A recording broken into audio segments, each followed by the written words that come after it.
जय माता दी दोस्तों, मैं आचार्य विजय तनेजा एक बार फिर से आपका स्वागत करता हूं अपने यूट्यूब चैनल जय माता दी ज्योतिष केंद्र में। हम वृषभ लगन के बारे में पढ़ रहे हैं। उम्मीद करता हूं कि आपको पहला लेसन इसका समझ आया होगा।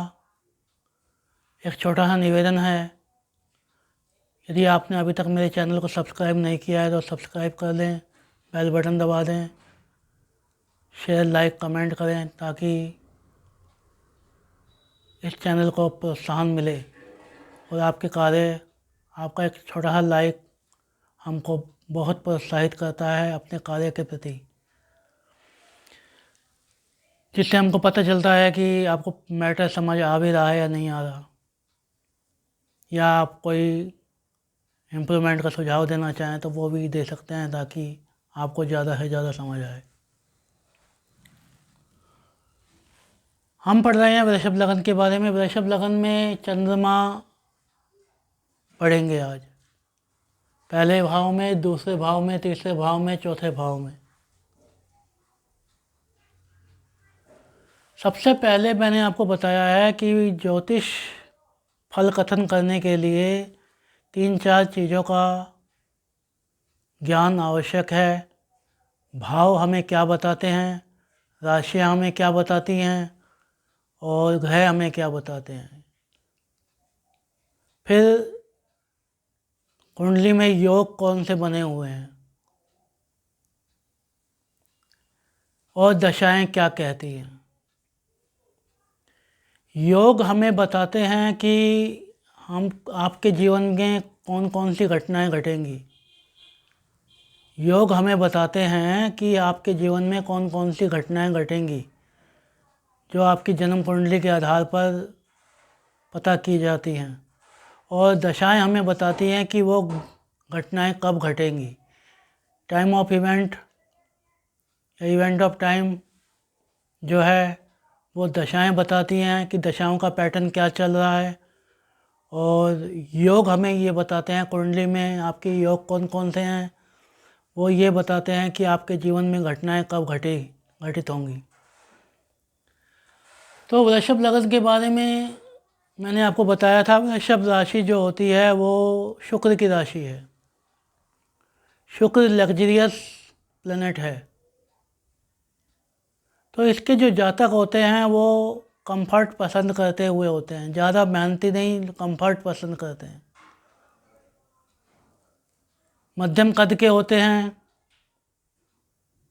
ना नैन नक्श अच्छे होते हैं, लेकिन स्वभाव से थोड़े अड़ियल होते हैं, जिद्दी होते हैं। प्रथम भाव हमें क्या बताता है, व्यक्ति की विचारधारा कैसी होगी, व्यक्ति का चरित्र कैसा होगा, व्यक्ति का व्यक्तित्व कैसा होगा, इस बारे में हमको जानकारी देता है। कौन आके बैठा है, चंद्रमा आके बैठा है। चंद्रमा किसका कारक है, माँ का कारक है। चंद्रमा भावनाओं का कारक है। चंद्रमा इमोशन का कारक है। चंद्रमा औषधि का कारक है। चंद्रमा भोजन का कारक है। और इस कुंडली में तृतीय भाव का मालिक है चंद्रमा, लगन में आके बैठा है। तो व्यक्ति के व्यक्तित्व पर, व्यक्ति के चरित्र पर किसका प्रभाव होगा, व्यक्ति के व्यक्तित्व व चरित्र पर चंद्रमा का प्रभाव होगा। भावनाओं, ये व्यक्ति भावनात्मक होगा, हर पहलू को भावना की दृष्टि से देखेगा। हर विचार, अपनी विचारधारा में भावनाएं कहीं ना कहीं दिखाई देंगी। निर्णय लेने की जो स्थिति है वो भी भावनाओं को आधार बना के होगी। माँ से रिलेशन अच्छे होंगे, या माँ का इन्फ्लुएंस इसके व्यक्तित्व पर, इसके पर्सनालिटी पर देखा जा सकता है।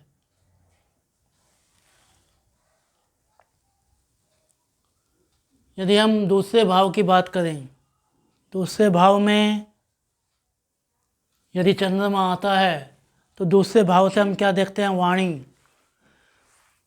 दूसरे भाव से हम वाणी का विचार करते हैं। दूसरे भाव से हम कुटुंब का विचार करते हैं, भोजन का विचार करते हैं। ये सारे विचार दूसरे भाव से किए जाते हैं। यदि दूसरे भाव में राशि कौन सी है? मिथुन राशि। मिथुन राशि किसकी राशि है? बुध की राशि है, जो कि व्यापारिक राशि है, शिक्षा की राशि है। कौन आके बैठा है? चंद्रमा आके बैठा है, तृतीय दूसरे भाव में आके बैठा है। यानी कि पराक्रम की हानि हो जाएगी, क्योंकि अपने से बाद में बैठा है। सिबलिंग के साथ, छोटे भाई बहनों, यंगर के साथ व्यक्ति के संबंध थोड़े ठीक नहीं होंगे, लेकिन कुटुंब की केयर करने वाला होगा, कुटुंब की भावनाओं की कद्र करने वाला होगा। कैश लिक्विडिटी अच्छी होगी। अगर कोई और पाप प्रभाव नहीं आ रहा है तो व्यक्ति के जेब में पैसा रहेगा। वाणी सॉफ्ट होगी। इस प्रकार हम दूसरे भाव के बारे में जान सकते हैं। यदि हम तीसरे भाव की बात करें, तीसरे भाव में राशि है कर्क, जो कि भावना प्रधान राशि है, और चंद्रमा उसका कारक होता है, चंद्रमा उसका स्वामी होता है। चंद्रमा अपने ही घर में आके बैठा है, तो छोटे भाई बहनों के साथ संबंध अच्छे होंगे। कमीशन पे व्यक्ति काम करने वाला होगा, मार्केटिंग के क्षेत्र में काम करने वाला होगा, इन सीपीओ केपीओ में काम करने वाला हो सकता है। इंटरनेट, डिजिटल मीडिया से किसी न किसी प्रकार का कनेक्शन इसका होगा। माँ के साथ संबंध अच्छे होंगे।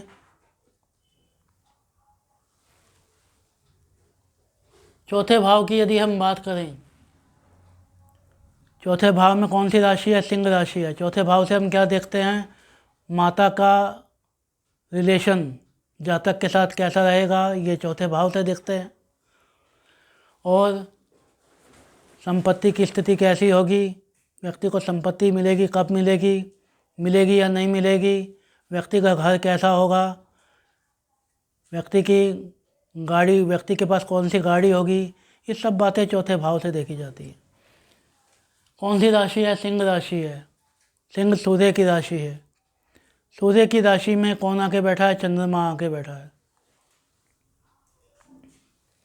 चंद्रमा चौथे भाव में अगर पीड़ित हो गया तो माता के साथ संबंध, संपत्ति की स्थिति, गाड़ी की स्थिति, घर का वातावरण डिस्टर्ब हो जाएगा।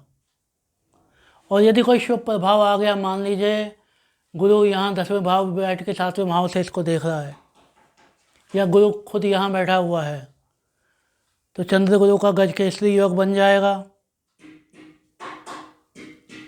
तो राजा की तरह जीवन होगा। माँ के साथ संबंध बहुत अच्छे होंगे। माँ से संपत्ति प्राप्त हो सकती है। बढ़िया बढ़िया गाड़ियाँ, लग्जरी या गाड़ी होंगी, या चंद्रमा की दशा में इसको प्राप्त होंगी। तो देखना ये होता है कि दो चीज़ें इम्पोर्टेंट हैं। यहाँ पे लग्नेश के साथ चंद्रमा का संबंध कैसा है, और कोई पाप प्रभाव तो नहीं आ रहा, या शुभ प्रभाव तो आ रहा है तो फल कथन अच्छे हो जाएंगे। पाप प्रभाव आ रहा है तो रिजल्ट थोड़े नेगेटिव हो जाएंगे। इस प्रकार हमने आज 4 भाव का अध्ययन किया, पहले भाव, दूसरे भाव, तीसरे भाव और चौथे भाव में। उम्मीद करता हूँ कि आपको लेसन समझ आया होगा। जय माता दी।